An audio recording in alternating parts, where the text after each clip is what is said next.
Last government అసలు ఇటువంటి దాని ఏమంటారు యాక్ట్లను కూడా చదువుకోకుండా ఎంత గుడ్డిగా ఇటువంటి జీవోలు ఇష్యూ చేసిందని చెప్పడానికి ఇది ఒక తార్కాణంగా మనం భావించవచ్చు. ఎందుకంటే యాక్చువల్ గా వీళ్ళని గ్రామ వార్డు మహిళా సంరక్షణ కార్యదర్శుల కింద ఇందాక సభ్యులు చెప్పినట్టుగా జీవో నెంబర్ MS నెంబర్ 129 ప్రకారం 2019లో వీళ్ళు నియమించడం జరిగింది అధ్యక్ష. ఓవరాల్ గా చూస్తే అధ్యక్ష వీళ్ళు 15,000 మంది రిక్రూట్మెంట్ చేస్తే అధ్యక్ష దగ్గర 13,815 మంది మహిళా సంరక్షణ కార్యదర్శుల కింద పనిచేసే పరిస్థితి ఉంది అధ్యక్ష. అందులో సుమారుగా 1,189 ఆటోమేటిక్ ఇంకా ఖాళీలు ఉన్నాయి అధ్యక్ష. అయితే 13,815 మందికి అధ్యక్ష 2021కి వచ్చేసరికి మళ్ళా జీవో నెంబర్ 60 ప్రకారం చేసుకుని వాళ్ళని ఒక మహిళా రక్షణ కార్యదర్శుల కింద వార్డు లేక గ్రామ మహిళా రక్షణ కార్యదర్శుల కింద మార్చి వాళ్ళకి ఒక సెపరేట్ జాబ్ చార్ట్ ఇచ్చారు అధ్యక్ష. జాబ్ చార్ట్ లో కూడా అధ్యక్ష చూస్తే పోలీస్ డిపార్ట్మెంట్ ఇందాక కోన రవికుమార్ గారి సభ్యులు చెప్పినట్టుగా ఒక చీఫ్ సెక్రటరీకి ఎన్ని బాధ్యతలు ఉంటాయి అన్ని బాధ్యతలు కూడా ఒక గ్రామ మహిళా సంరక్షణ కార్యదర్శికి అప్పచెప్పడం అనేది చూస్తేనే అధ్యక్ష లాస్ట్ గవర్నమెంట్ తాలూకు అవివేకం అనేది చాలా క్లియర్ గా అర్థమవుతుంది అధ్యక్ష. ఎందుకంటే అధ్యక్ష ఈ రోజు మనం ఇక్కడ చూసుకుంటే అధ్యక్ష పోలీస్ డిపార్ట్మెంట్ లో ఒక ఉద్యోగం సాధించాలంటే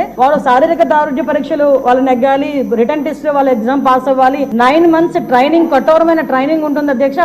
కఠోరమైన ట్రైనింగ్ తర్వాతనే ఆ పోలీస్ కానిస్టేబుల్స్ కింద వాళ్ళు అందరూ కూడా బయటకు వచ్చి పోలీస్ డిపార్ట్మెంట్ వర్క్ చేసే పరిస్థితి ఉంటుంది అధ్యక్ష. కానీ వీళ్ళని మహిళా రక్షణ కార్యదర్శి కింద ఏర్పాటు చేసిన తర్వాత కేవలం 2 వారాలు వాళ్ళకి ట్రైనింగ్ ఇచ్చి ఒకటేమో ఒక వారం పోలీస్ డిపార్ట్మెంట్ వాళ్ళు ఇంకొక వారం ICDS డిపార్ట్మెంట్ వాళ్ళు ట్రైనింగ్ ఇచ్చి ఓవరాల్ చెప్పాలంటే వీళ్ళు గ్రామాల మీద వదిలేశారు అధ్యక్ష. వాళ్ళు పంపించిన తర్వాత కూడా వాళ్ళకి ఇష్టాలు కూడా గ్రహించకుండా పోలీస్ డ్రెస్ కూడా వాళ్ళకి వేయడానికి ఇంచుమించుగా పోలీస్ యూనిఫామ్ కూడా వాళ్ళకి వేయాలి అని చెప్పి వాళ్ళు రిస్ట్రిక్ట్ చేస్తే వాళ్ళు కూడా దానికి భయపడి బాధపడి చాలా మంది కోర్టులకు వెళ్ళిన సందర్భాలు కూడా ఉన్నాయి అధ్యక్ష. ఈ రోజు కోర్టులో దగ్గర 7 రిట్ పిటిషన్లు మహిళా కార్యదర్శికి సంబంధించి ఆ పోలీస్ డ్రెస్ విషయంలోని కానీ వీళ్ళు జాబ్ చార్ట్ ఒక అవగాహన లేకుండా డబ్బులు ఇచ్చుకుని పెట్టుకున్నాడు కదా. ఆ మేధావులందరూ కలిపి ఆల్రెడీ 12,000 మంది వీళ్ళు పనిచేస్తున్నారు కదా, వీళ్ళని మనం పోలీసుల కింద కన్వర్ట్ చేసేస్తే వాటిని తగ్గించి వచ్చని ఒక ఉచిత సలహా పడేశారు అధ్యక్ష. దానికి వెనకాతలు ఒక పోలీస్ డిపార్ట్మెంట్ మీద ఒక అవగాహన, పోలీస్ రిక్రూట్మెంట్ మీద ఒక అవగాహన, వాళ్ళ తాలూకా జాబ్ చార్ట్ మీద ఒక అవగాహన ఉండుంటే ఇలాంటి పని చేసి ఉండేవారు కాదు అధ్యక్ష. ఈ రోజు వీళ్ళ పరిస్థితి ఏమైపోయిందంటే వీళ్ళు వెళ్ళి రిపోర్ట్ చేయాల్సింది గ్రామ సెక్రటరీకి రిపోర్ట్ చేయాలి.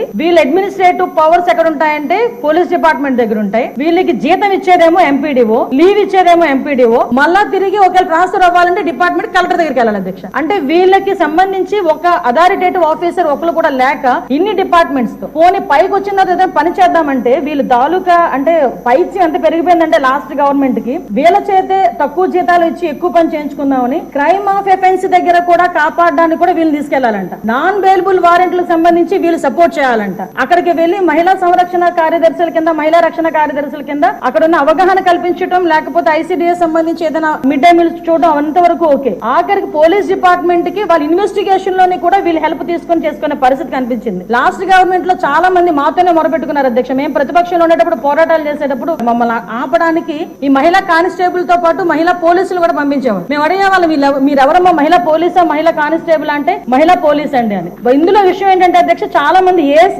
అయిపోయిన వాళ్ళు ఉన్నారు. మళ్ళీ ఇంకోటి ఏంటంటే MTechలు BTechలు చేసుకుని కొంతమంది ఫ్యామిలీస్ పోలీస్ డిపార్ట్మెంట్ లోకి కొంతమంది యాక్సెప్ట్ చేస్తారు, కొంతమంది యాక్సెప్ట్ చేయకపోతారు. ఇలాంటి సిచ్యువేషన్స్ అన్నింటిలోని కూడా ఈ రోజు వీళ్ళు పడుతున్న బాధ అధ్యక్ష వర్ణనాతీతం. ఇంకొకటి ఇందులో కొసమెరుపు ఏంటంటే ఎన్నో సంవత్సరాల కానిస్టేబుల్ కింద చేస్తే హెడ్ కానిస్టేబుల్ ప్రమోషన్ వస్తుంది. హెడ్ కానిస్టేబుల్ దగ్గర నుంచి ఒక ASI, SI, CA ర్యాంక్ వరకు వెళ్తారు. వీళ్ళు ఎటువంటి రిక్రూట్మెంట్ లేదు, ఎటువంటి శారీరక దృఢ పరీక్షలు లేవు, ఎటువంటి రిటర్న్ టెస్టులు లేవు, ఎటువంటి ట్రైనింగ్స్ లేవు. వీళ్ళకి కూడా మహిళా పోలీస్ దగ్గర నుంచి అప్ టు ఇన్స్పెక్టర్ వరకు కూడా వీళ్ళకి కూడా ఒక ప్రమోషన్ జాబ్ చార్ట్ ఇచ్చేసి ఒక జీవో కూడా రిలీజ్ చేశారు అధ్యక్ష. అప్పుడు మనందరం అనుకునే వాళ్ళం తొగ్లక్ పరిపాలన దానికి ఇది ప్రత్యేక సాక్ష్యం కింద మనం ఈ మహిళా రక్షణ కార్యదర్శుల గురించి చూడాలంటే ఇది మనం చెప్పుకోవచ్చు అధ్యక్ష. ఇన్ని రకాలుగా వీళ్ళు చేసిన అధ్యక్ష వీళ్ళకి ఏంటంటే అధ్యక్ష ఎస్కార్ట్ డ్యూటీలు, బందోబస్తు డ్యూటీలు, వాళ్ళు అక్కడికి వచ్చి ఏడ్చేవారు అధ్యక్ష. ప్రస్తుతం చాలా మంది మేము వచ్చిన తర్వాత కూడా ఇప్పుడు ఈ విషయంలోనే గౌరవ సభ్యులందరూ కూడా చెప్పడం జరిగింది. వీళ్ళు పోలీస్ డిపార్ట్మెంట్ కి సంబంధించిన వాళ్ళ కింద ఉంచాలా లేకపోతే ICDS లో మనం పంపించుకోవాలా, వేరే ఎవరికైనా ఏదైనా జాబ్ చార్ట్ ఇచ్చి సపరేట్ గా వీళ్ళు ఏదైనా మనం చేయాలా అనేది ఆలోచన చేసుకోవడానికి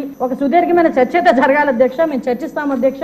నా అప్పీల్ ఏంటంటే ఇక్కడ గౌరవ సభ్యులందరూ ఉన్నారు, గౌరవ సభ్యులందరూ కూడా ఈ విషయంలోనే మనందరికీ కూడా అవగాహన ఉంది. ఈ గౌరవ సభ్యులందరూ కూడా ఈ విషయంలో ఈ మహిళా కార్యదర్శుల విషయంలో మనం ఏం చేస్తే వాళ్ళ సేవలు వినియోగించుకునేటట్టుగా ఉంటుందో గౌరవ సభ్యులు ఎవరైనా లిఖిత పూర్వకంగా మాకు సూచనలు సలహాలు ఇచ్చినా దాన్ని బేస్ చేసుకుని అదేవిధంగా మనం డిపార్ట్మెంట్ వాళ్ళతో కూడా చర్చించి దీని మీద నిర్ణయం తీసుకుని యాజ్ ఎర్లీ యాజ్ పాసిబుల్ మహిళా సంరక్షణ కార్యదర్శులకి ఒక జాబ్ చార్ట్ ఇస్తామని చెప్పి మీ ద్వారా సభకు తెలియజేసుకుంటున్నాను అధ్యక్ష.